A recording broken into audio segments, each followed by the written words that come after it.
we need that for an open. Sure. So, Yeah. no, just the idea that they were able to kick someone's ass, do it down 3 linemen, do it where, look, man, Cincinnati's off the rails. Indianapolis is off the rails. You're not. You got to 1-1. You got square.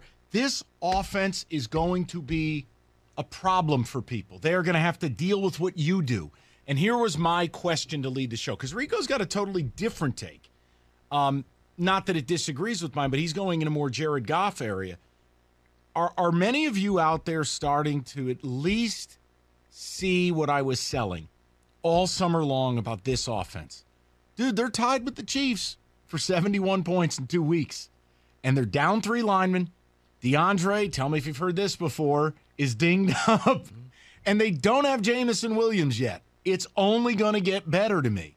I think the offense is legit, and I think you have every right to go 2-2 in the first 4, and we recalibrate. So I was super pumped, and yes, planet Earth, Rico, me, Kenny, David, his whole parish, Aiden Hutchinson played the way you want the number 2 overall pick to play. He went out there, and was great. Probably will be the defensive rookie of the week, which is good. Mike, I look at what you say, and I raise it a little bit more. That offense is humming. I think Jared Goff is the right man for the right job right now in Detroit. He's never going to be Kyler Murray. He's never going to give you the big splash plays. He's never going to drop back and throw it 70 yards. But you know what he's doing? He's moving the ball down the field. 1 interception, and it was a tip ball pick 6, okay? He didn't throw it right to the Eagles defender. Guy just made a great play. But he is getting things done. He got better from last week to this week with the little short passes. He led his receivers more. Right man, right job, right time. And look, if Goff is able to give you, if he's somewhere between QB 10 and QB 14. With the offense that you have, that's enough. The defense is what worries me. Oh, and it should. The defense is not a finished product. But I think if this offensive line can get healthy, they need Frank Ragnar. I mean, look, this is a great performance by some backups. I thought it was pretty cool what Campbell did with Skipper, the practice squad player. TJ told a great story on the morning show today. TJ knows the guy a little bit. Look, man, that's great for a week. You need your war daddies up front. Jackson's got to get back. Ragnow's got to get back. And if they do that, Rico, I'm telling you, they're going to line up against most teams. They're going to be able to run the ball. You do that, everything else is available. Everything. So, no, I'm super happy with it. That was really, really nice. And you said it. Did you call it the best half of football you've seen them play in memory? Ever. No, stop. Ever. No, Mike. Ever. No, I've never. Mike, Washington didn't have a first down until 6 minutes left to go into the half. They stymied them the entire first half. I have never seen the offense, the defense, the special teams. The only thing that probably hurt them was when they didn't get the easy touchdown on that third down. They had to kick the field goal. Other than that, they were flawless. There was nothing to complain about. I'm like, wow, I don't know what I'm looking at right now. And I think it made Lions fans too uncomfortable because they were like me. This means that something's going to happen. The roof's going to collapse. Something. Yeah, bad things are about to happen because things are too good right now. No, and look, I think it's fun. You get to watch Philly and Minnesota tonight, if you choose. And you watch Minnesota. And we get to see how they react to winning in week 1. They're going to face the opponent you just faced. And you can start to look at it and go, okay, now look, the line is open for next week. Minnesota's giving you 7. Okay? They're expecting you to get your ass kicked. Let's see what tonight brings. And let's see what it looks like. And look, I still believe this division is open. I don't believe Green Bay is a monolith. I think they're good. But that passing game's ratty.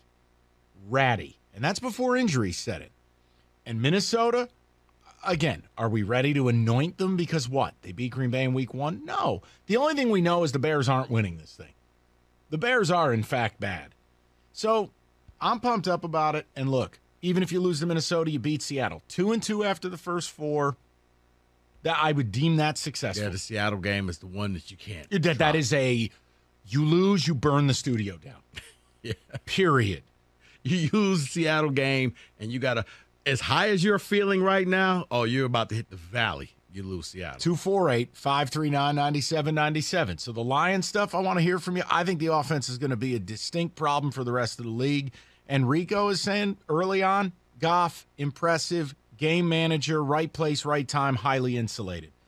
I'm not ready to go there yet, but you know what? I'm not exactly against it. I can't knock Jared Goff so far. So, yeah, that's just really nice to come on the air on a Monday and only have to bitch about my college team. It's super. You want to get to the people? Let's get to the people. Let's go to the people. Let's go to Jason, 97.1. What's up, Jason? Hey, guys. Just want to talk a little bit about the Spartans. Just first of all, I want to say, I do think there's reason for concern, especially with the Big Ten conference play coming up. I don't think they looked well coached. They didn't look ready to play. And, I mean, Washington's not a top even 25 team. I mean, and Mel Tucker, we got to talk about how much money he's making. I mean, that's just part of the story. If you can't face the fact that Mel Tucker originally got signed for what he deserved, and his original contract was exactly what he should have got. The Spartans did is they got a little bit overzealous. He had that second season.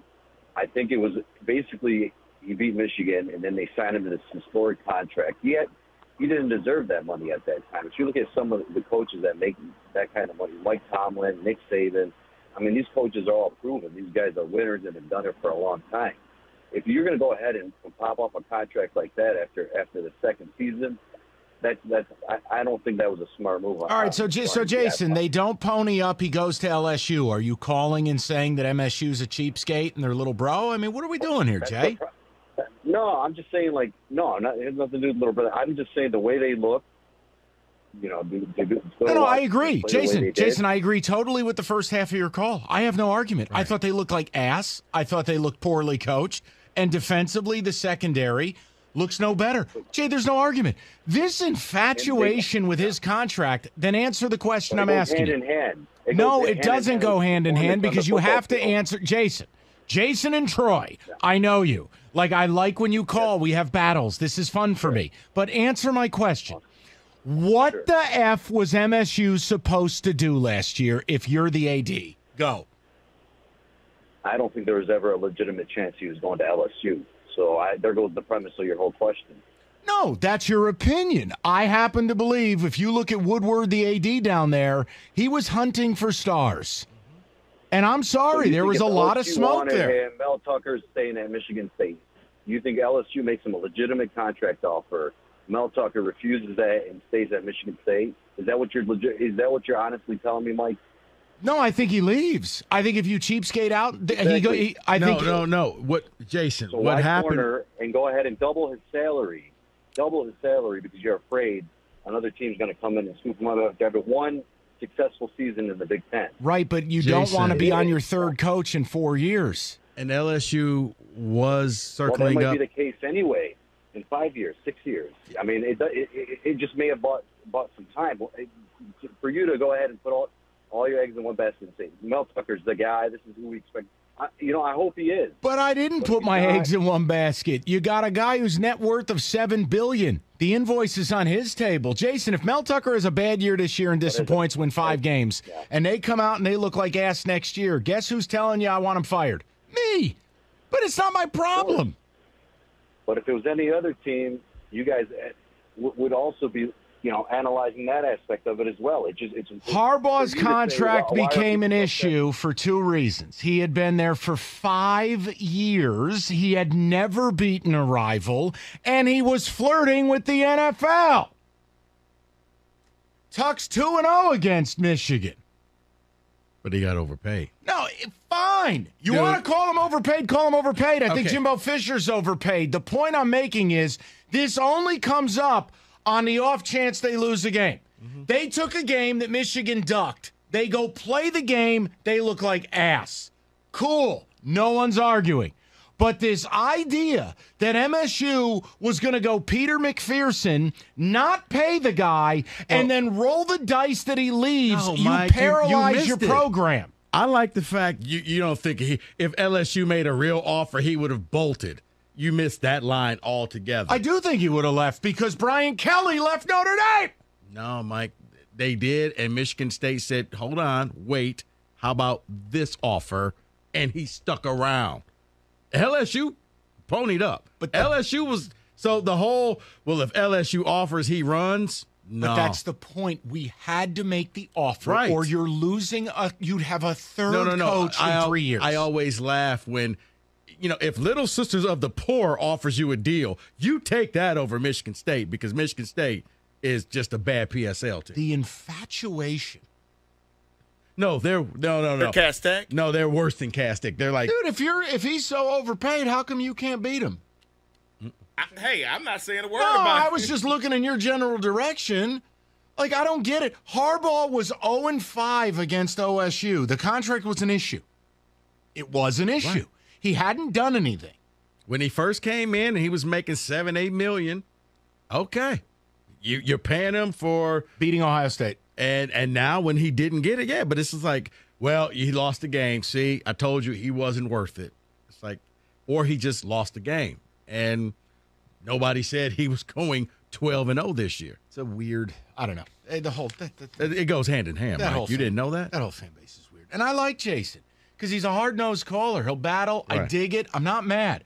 But it's like, I just like the whole, well, if anybody else offers, you'd leave Michigan State. my point to Jason was answer my one question and we can have this conversation. Right. What should they have done? If you answer nothing, do I need to take you back to the coaching carousel last year?